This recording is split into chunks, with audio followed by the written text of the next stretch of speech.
Ça peut paraître surprenant, mais vous avez beaucoup de gens à qui nous parlons de Jésus, qui nous disent, mais le Christ n'avait pas besoin de mourir sur la croix. Ils sont convaincus qu'il est mort injustement. Et c'est là qu'il faut vraiment remettre les pendules à l'heure, parce que c'était un dessein arrêté de Dieu. La croix est une puissance de Dieu pour le salut de quiconque croit. Quiconque a accepté de placer sa foi dans le Christ Jésus voit la puissance de Dieu venir en lui et lui accorder un salut puissant. C'est pour cela que toutes les églises chrétiennes de par le monde ont pour symbole la croix. Oh, ils auraient pu choisir, comme le disait John Stott, on aurait pu choisir la crèche. On aurait pu choisir l'établi du charpentier. On aurait pu établir plein de choses comme emblème de l'Église. Et les chrétiens ont choisi la croix parce qu'ils avaient compris que la croix était la puissance de Dieu pour le salut de quiconque croit. Dieu a livré son Fils et Jésus, nous dit l'Écriture, a été fait pour nous sagesse de Dieu, justice de Dieu, sainteté de Dieu et rédemption de Dieu. C'est-à-dire que la rédemption, c'est un mot qui peut être barbare, mais ça veut dire simplement que Jésus est allé sur le marché de notre monde, là où le diable était le maître incontesté de la terre, et il a offert sa vie, il a offert son sang pour racheter tous les hommes et toutes les femmes au prix de sa vie. C'est ça la rédemption. Il a voulu que nos personnes souillées par le péché soient nettoyées, et il a voulu de nous libérer de tous les esclavages que l'ennemi avait placés sur nos vies. Nous avons vu, il y a 15 jours, que sur la croix, Jésus a été châtié à notre place. C'est quelque chose que les gens n'arrivent pas à comprendre. Mais Jésus n'est pas simplement mort pour expier nos péchés, afin de permettre à Dieu de nous pardonner.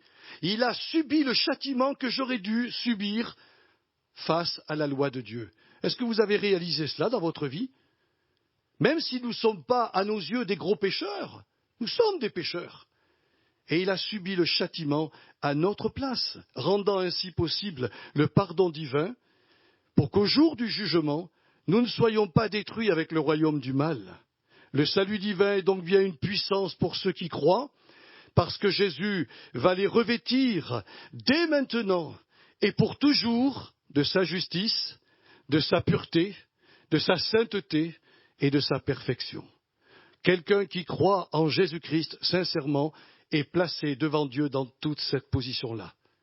Nous ne sommes pas justes par nature, nous ne sommes pas saints par nature, nous ne sommes pas parfaits par nature, mais grâce à lui et dans ses mérites, nous le devenons.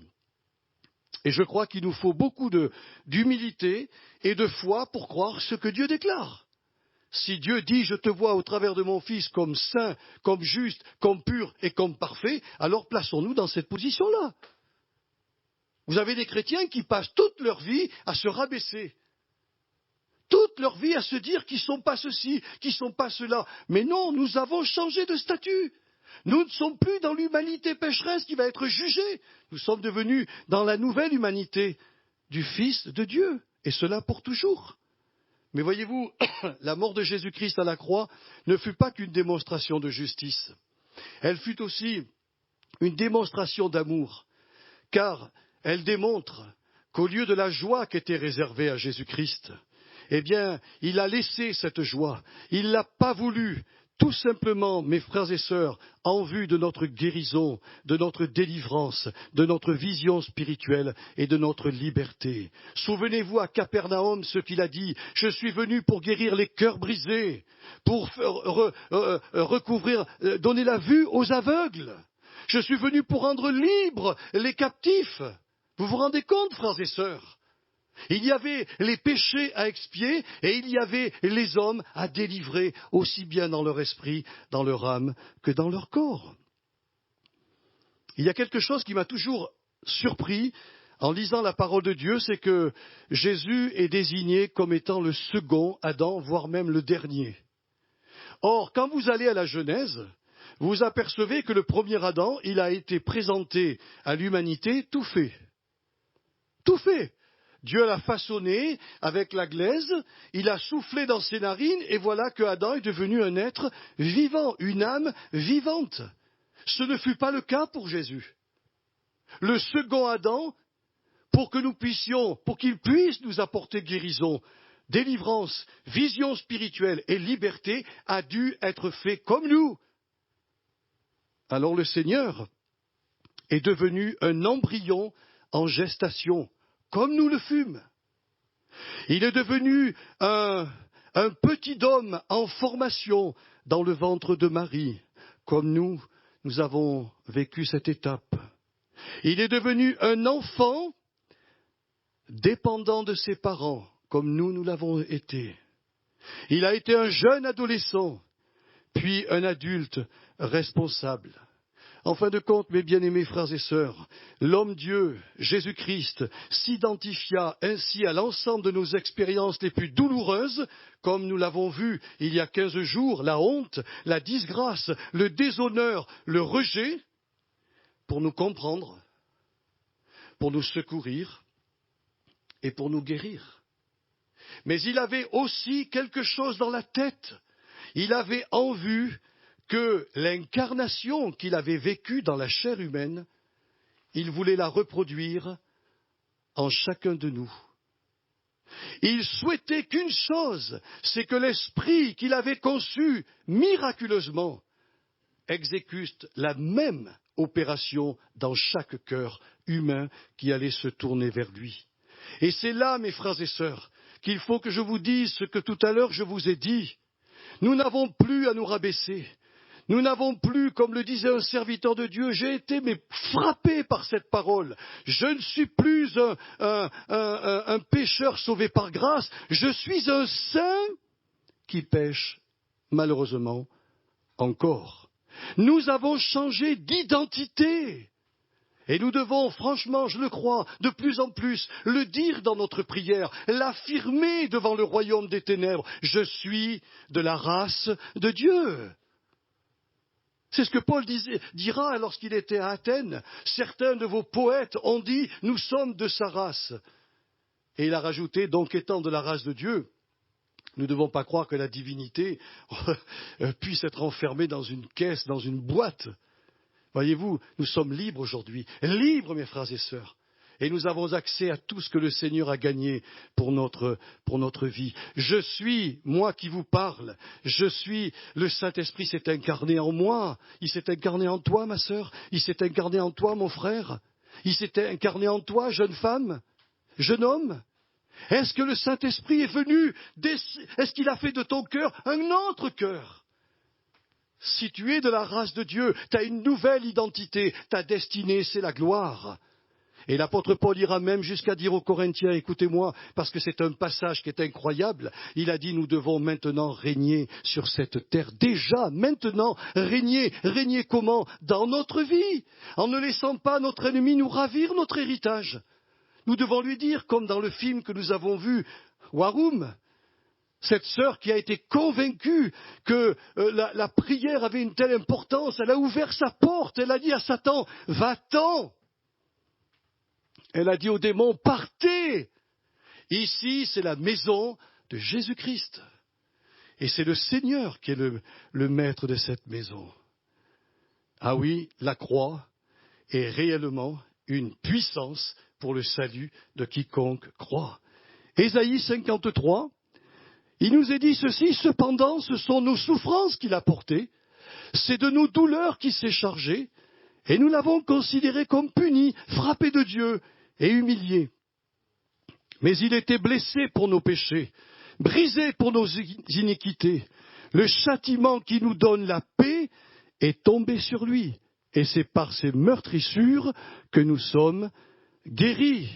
Ésaïe, inspiré de Dieu, va nous apporter dans ce texte, dans ces 2 versets, 2 puissantes révélations concernant l'œuvre de Jésus-Christ. En réalité, ce sont 2 vérités prophétiques qui sont cachées dans ce texte. La première, je ne vais pas m'étendre, parce que ce n'était pas le propos de ma prédication, mais la première a trait à la victoire sur l'animosité qui existait entre Dieu et l'homme pécheur.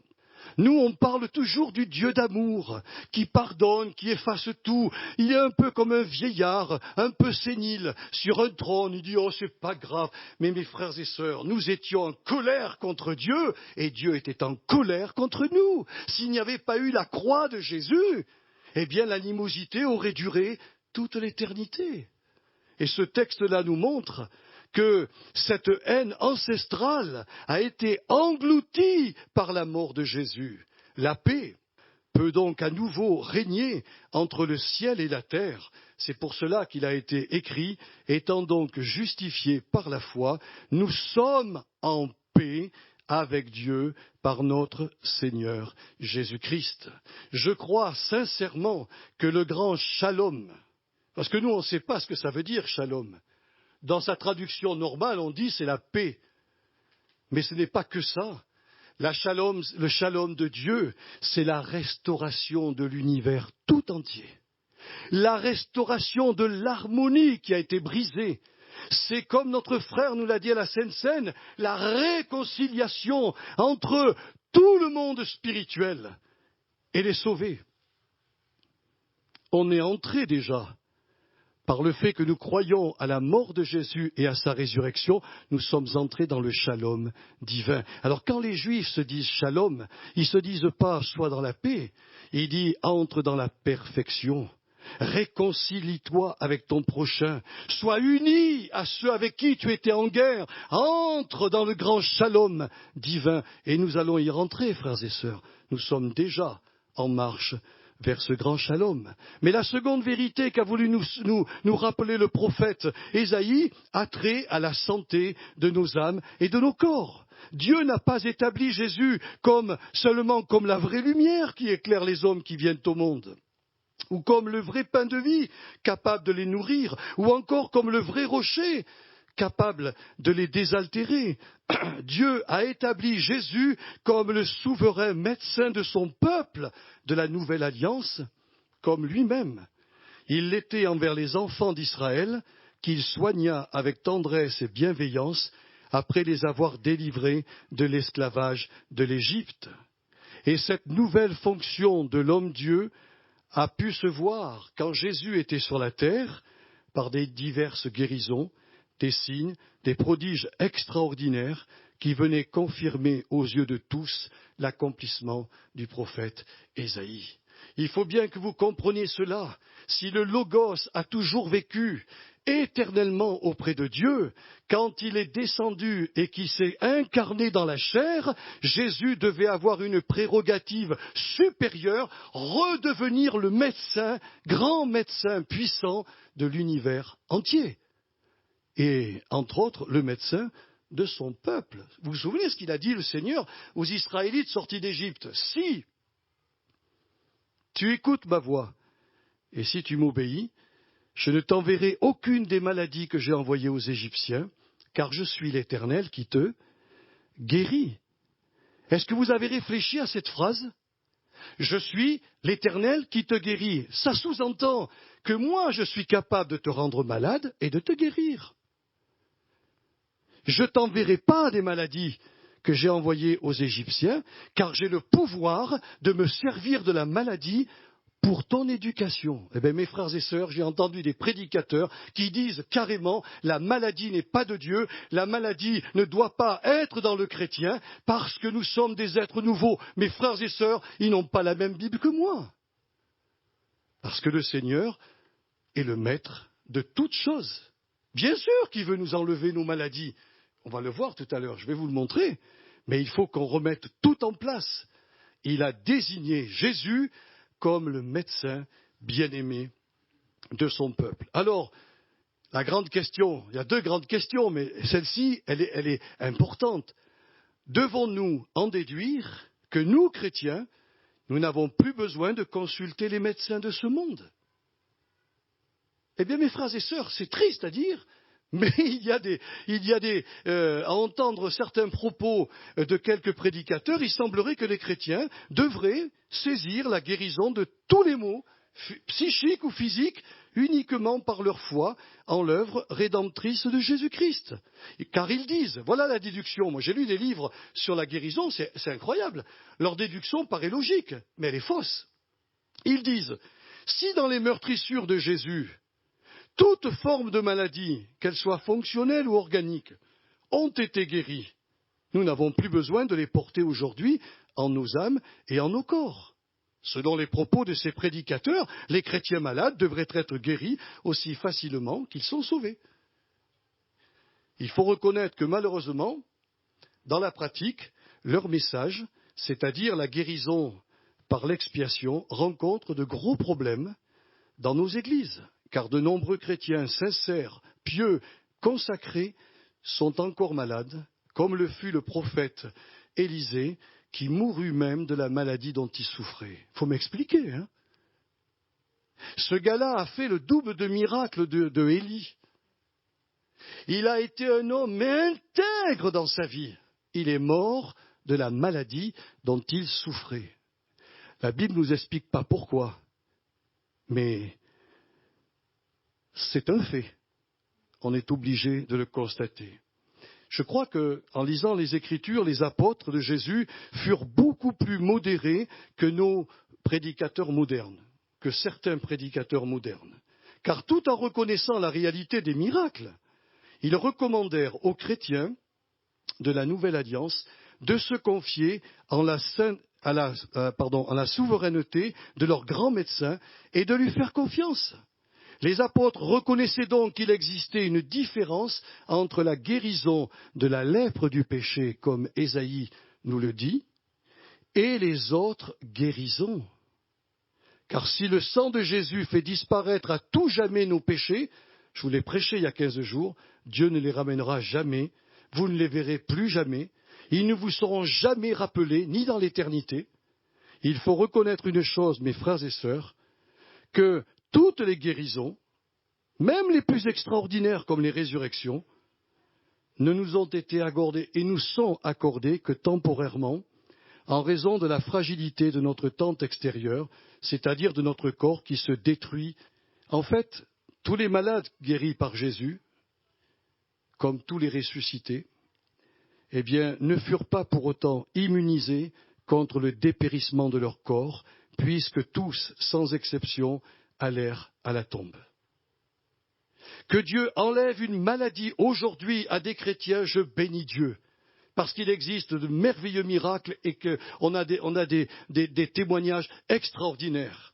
Mais il faudrait, pour ne plus avoir de problème, que nous soyons constamment guéris. C'est-à-dire, on ne meurt plus, quoi. À la limite, c'est terminé. On ne part plus dans l'éternité. Il y a une différence entre la guérison de la lèpre du péché, qui est définitive et tranchée, et les guérisons qui nous accordent, psychiquement et physiquement, qui ne sont que des guérisons temporaires.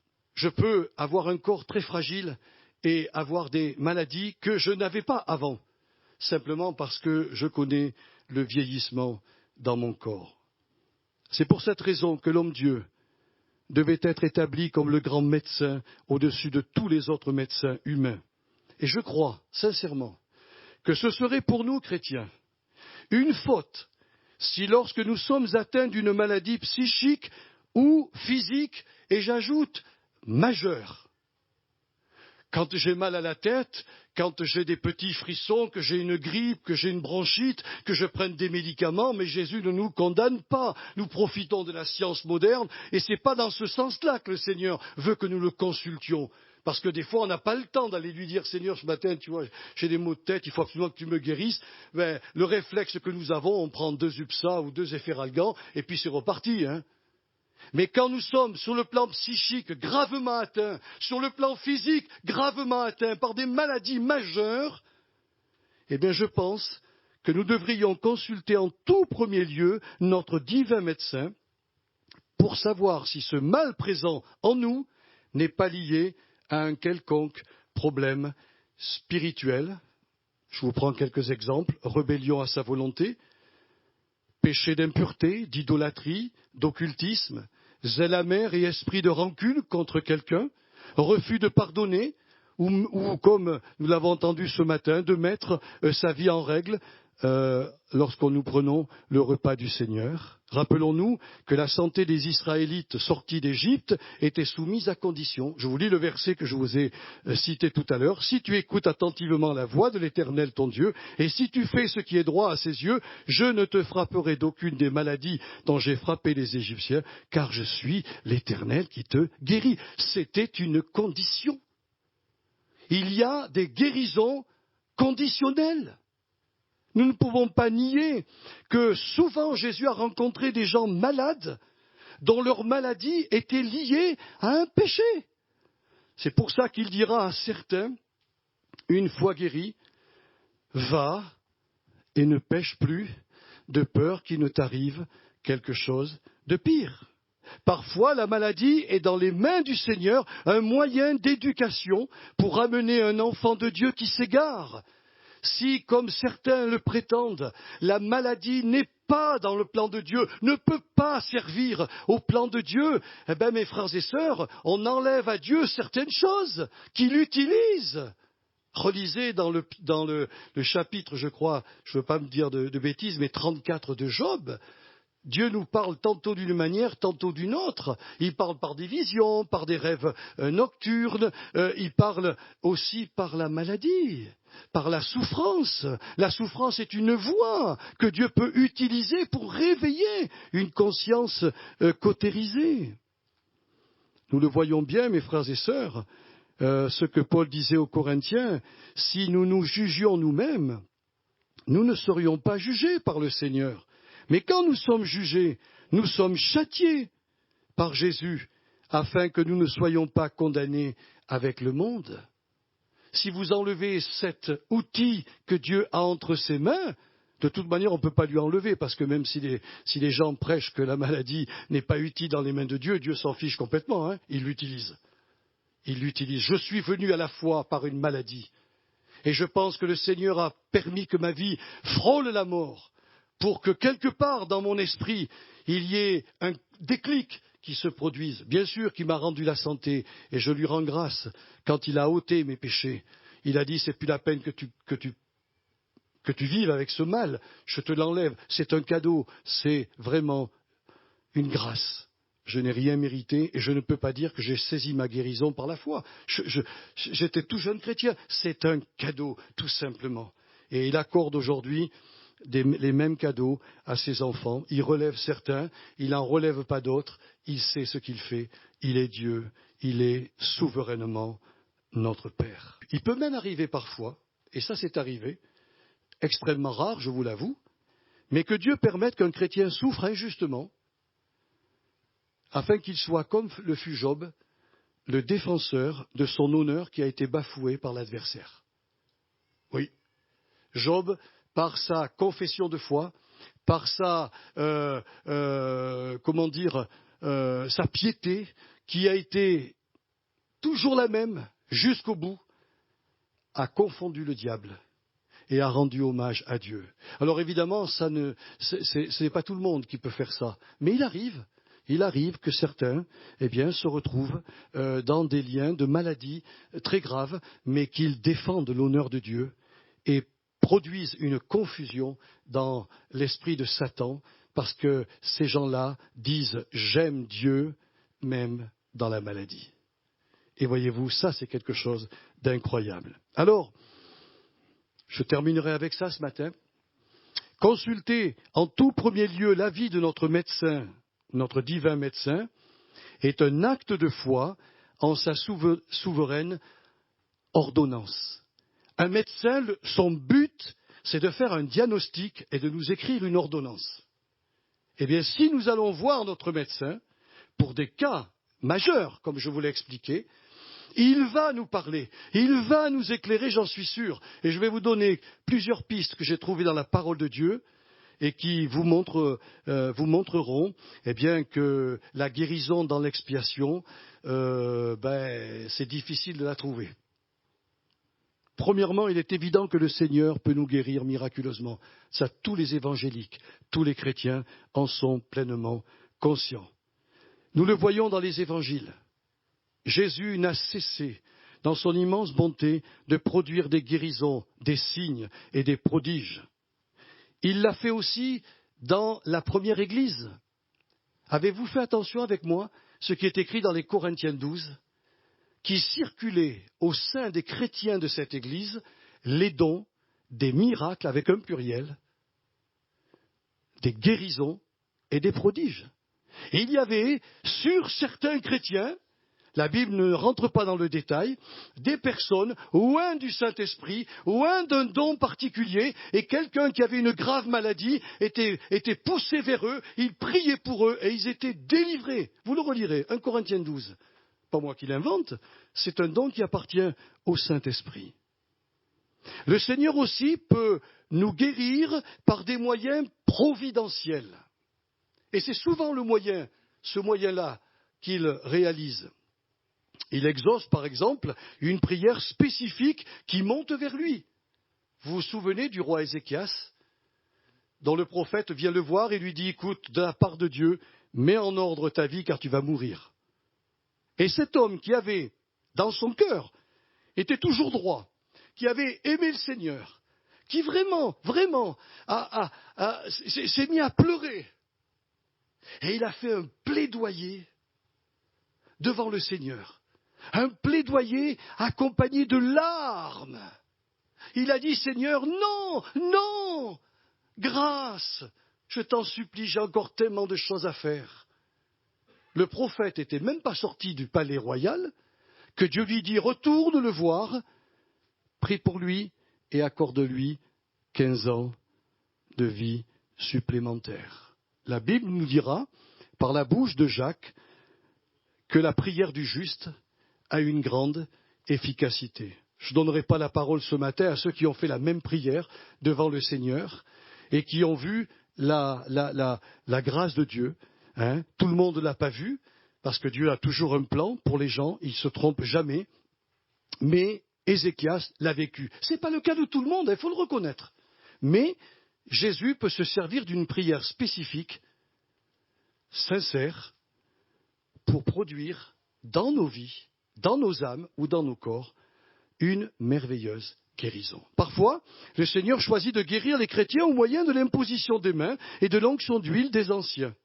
Il est intéressant de savoir que le passage de Jacques concernant la prière de la foi a trait aussi bien à une faiblesse physique qu'à une faiblesse psychique, car tous les termes qui est employés dans Jacques, je me suis penché là-dessus, c'est tout à fait juste. Le terme faible, le terme lasse, le terme relevé, le terme sauver et le terme guérir sont tous interchangeables. Ils sont interchangeables. C'est soit une faiblesse physique, soit un affaiblissement psychique. Les deux sont valables. L'onction d'huile n'est pas réservée à quelqu'un qui physiquement a un problème. L'onction d'huile peut aussi être utile pour un chrétien qui a une faiblesse dans l'âme et qui voit qu'il ne peut pas s'en sortir et il demande la prière des anciens avec l'onction d'huile. Notre divin médecin possède encore d'autres moyens d'action qui sont tout aussi efficaces pour guérir son peuple et ses souffrances. Il peut guérir à travers de la relation d'aide. Je peux vous dire honnêtement qu'après le choc que j'ai vécu, où je suis passé vraiment, mais alors j'étais sur la crête, prêt à tomber dans le burn-out, des sœurs, des frères, des ministères ont prié pour moi et m'ont donné des paroles qui ont été pour moi des paroles de guérison. La relation d'aide a été pour moi d'un grand secours. C'est extraordinaire, mes frères et sœurs. Parce que ces chrétiens-là, ces chrétiens matures, ces chrétiens, mûrs dans le Seigneur, peuvent recevoir le discernement nécessaire pour savoir si les maux dont souffrent les croyants qui leur demandent la prière ne sont pas associés à une vie déréglée.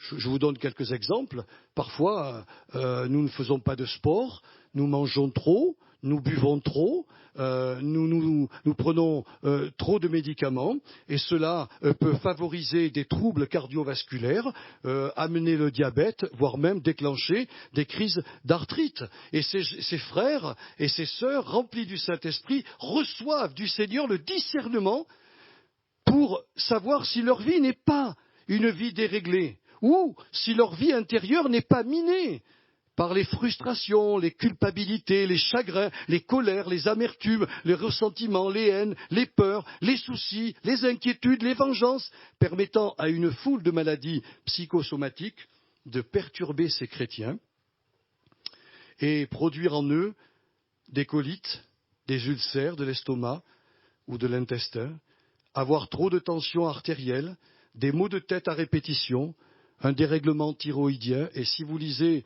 le livre d'un des médecins qui a écrit Maladie et santé à votre choix, je vous garantis, frères et sœurs, que nous sommes vraiment remis en question. Le Seigneur, s'il a envie de nous guérir en nous disant ta vie est déréglée, eh ben, il faut qu'on l'écoute. Il faut qu'on lui dise, Seigneur, donne-moi la maîtrise de moi-même pour que je rentre dans un équilibre, parce que tôt ou tard, je risque d'avoir des problèmes de santé.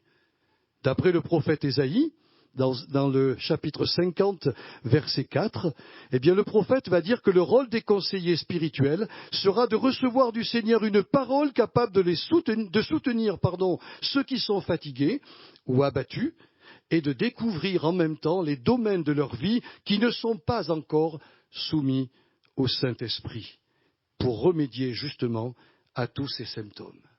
J'ai découvert aussi dans la parole de Dieu qu'il existe une thérapie de la guérison qui est extrêmement efficace, mais rarement mise en pratique. Vous voulez la savoir, cette théorie? Vous voulez la savoir? Elle est extraordinaire. Parce que nous l'avons vécu jeudi soir. C'est la théorie de la confession mutuelle de nos fautes. Jacques nous dit, confessez vos péchés les uns les autres. Et priez les uns pour les autres afin que vous soyez guéris. Il est même invité les anciens à confesser devant le malade qu'il rencontre ses propres péchés. Et le malade doit confesser ses propres péchés. Pourquoi? Parce qu'il y a là, derrière la confession vraie et sincère, la puissance de la guérison les uns envers les autres. Vous voyez bien que la théorie de la guérison par l'expiation ne tient pas trop devant certains textes. Oui, la prière du juste, a dit Jacques, a une très grande efficacité. Et enfin, quand nous avons affaire à une maladie persistante, notre Seigneur, dans sa providence, saura nous conduire auprès des médecins humains compétents qui nous délivreront de nos maux psychiques et physiques, soit au moyen de la chimiothérapie, c'est simplement le traitement médicamenteux, soit au moyen de la radiothérapie, soit au moyen de la chirurgie. Frères et sœurs, le Dieu que nous avons, notre médecin bien-aimé, peut nous conduire vers des gens qualifiés pour nous guérir, nous délivrer. Et combien de chrétiens peuvent ici ce matin dire « J'ai reçu une intervention chirurgicale, je suis traité par de bons médecins, je suis toujours vivant et en bonne santé ». Mais qui peut se lever ici et dire « Moi, j'ai été guéri miraculeusement, sans l'intervention de médecin ». Qui peut le dire? Eh bien, dans nos églises, il y a très peu de gens qui peuvent se lever, parce que le Seigneur a désigné son Fils comme le grand et le divin médecin de tous les hommes. Bien sûr qu'il ne nie pas les autres médecins, mais dans ses mains, ils deviennent des outils pour nous faire du bien. Mais nous, chrétiens, nous devrions vraiment chercher d'abord son conseil. Alors voyez-vous, il y a une mauvaise attitude que les chrétiens adoptent trop souvent. C'est celle de rechercher leur santé en dehors du conseil du Seigneur. Le roi Asa, pour ceux qui le connaissent, mais ceux qui ne le connaissent pas, n'a pas cherché l'Éternel quand il fut malade. C'est écrit dans les 2 Chroniques 16, verset 12. Il a préféré se tourner vers tous les nombreux guérisseurs de son époque. Il était prêt, le Seigneur avait permis une maladie des pieds qui le faisait cruellement souffrir, pour l'amener près de lui parce que ça n'allait plus dans sa vie. Eh bien, cet homme a été obtus, buté, et la Bible nous rajoute, c'est le Saint-Esprit qui l'a écrit, il ne chercha pas l'Éternel, mais il tourna sa foi vers les guérisseurs de ce monde, un peu comme l'a fait la femme atteinte de la perte de sang depuis 12 ans.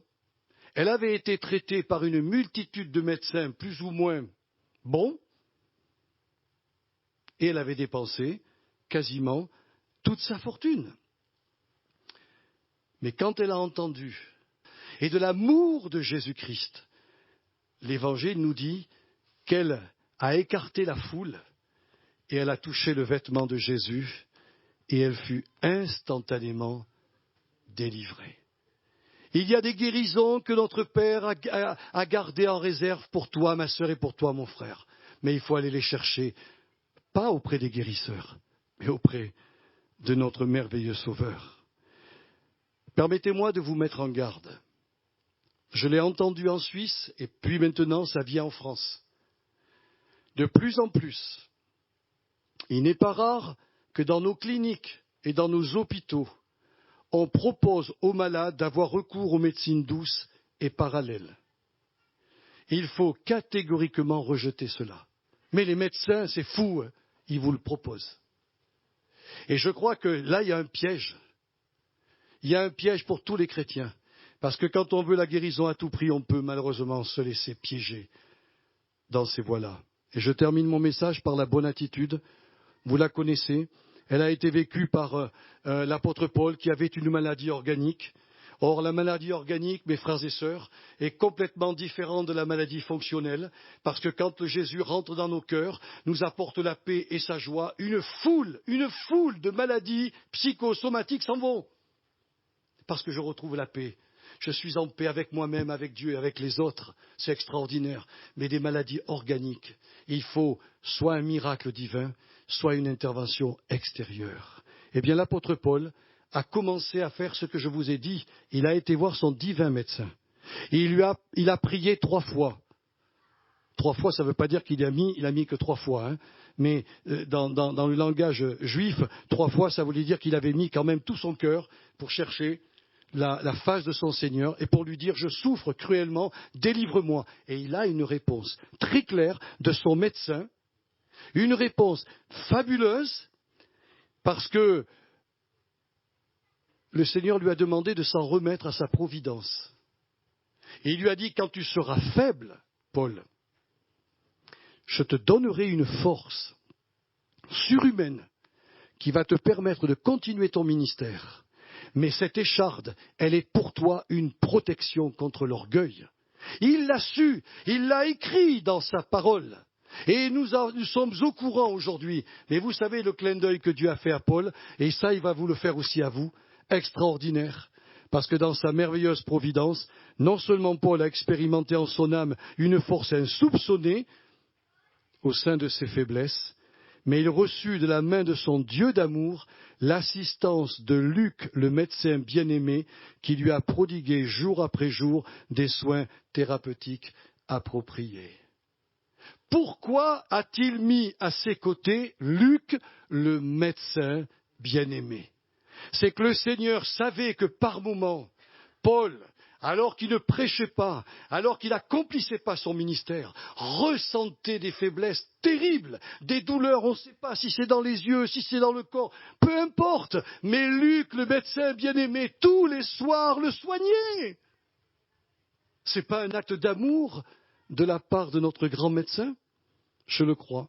Alors, j'espère que ce message vous aidera à comprendre que l'apôtre Paul n'avait jamais mis sa foi dans la théologie que l'on prêche aujourd'hui, malheureusement, de la guérison dans l'expiation, et qui crée beaucoup de soucis dans le cœur des chrétiens, parce qu'ils se sentent culpabilisés, ils se sentent, quand ils ne sont pas guéris, des chrétiens de seconde zone, Et la plupart quittent les églises, abandonnent parce qu'on leur a dit, ici, vous m'avez dit que ça devait se passer comme ça, et j'attends encore le résultat, vous m'avez menti. Nous ne sommes pas là pour prêcher aux gens un mensonge. Nous sommes là pour leur annoncer la parole de Dieu. Je suis là ce matin pour vous dire qu'il y a dans la croix du Christ une puissance extraordinaire, et que notre Dieu a établi Jésus comme souverain médecin. Et qu'il peut nous guérir miraculeusement. Nous l'avons vu, il n'y a aucun souci. Mais la guérison peut venir d'une multitude d'autres façons. Parfois par la confession mutuelle, parfois par la relation d'aide d'hommes et de femmes spirituels qui vont conseiller les chrétiens, parfois par les anciens avec l'onction d'huile, parfois par le prédicateur qui reçoit une direction et qui impose les mains aux malades et reçoivent leur guérison. Oh oui, il y a une multitude de façons pour être guéri. Mais il faut qu'on puisse savoir que dans les mains de Dieu, la maladie est un outil. Et il peut s'en servir soit pour nous éclairer, soit pour nous préserver de la perdition. Je prêche toute la parole de Dieu, et rien que la parole de Dieu. J'ai été l'objet, pour moi, d'une délivrance sensationnelle, mais je ne sais pas si les symptômes de mes crises d'épilepsie ne sont pas encore présents dans mon esprit. Je n'en sais rien, mais Dieu a neutralisé tout ça. Et ça fait 44 ans que ça dure. Et j'espère garder tout cela jusqu'au bout. Il n'y a pas de raison. Mais vous voyez, pour attester une guérison organique, c'est un miracle. C'est un miracle. Pour refaire un estomac qui est complètement pourri, pour refaire des poumons qui sont en train d'entrer en putréfaction, pour enlever des tumeurs cancéreuses, c'est plus qu'une prière, c'est un miracle qu'il faut. Et si Dieu dit non, je ne veux pas te guérir comme ça, je t'enverrai vers le médecin, vers la science que j'ai prévue pour toi depuis toute éternité. J'ai envie de te guérir de cette manière. Quand j'ai été conduit à l'hôpital pour ma glande thyroïde, que l'on m'a enlevée, j'ai rencontré 2 hommes. Le premier, il était dans ma chambre. Je lui ai parlé de Jésus, il est venu à la foi.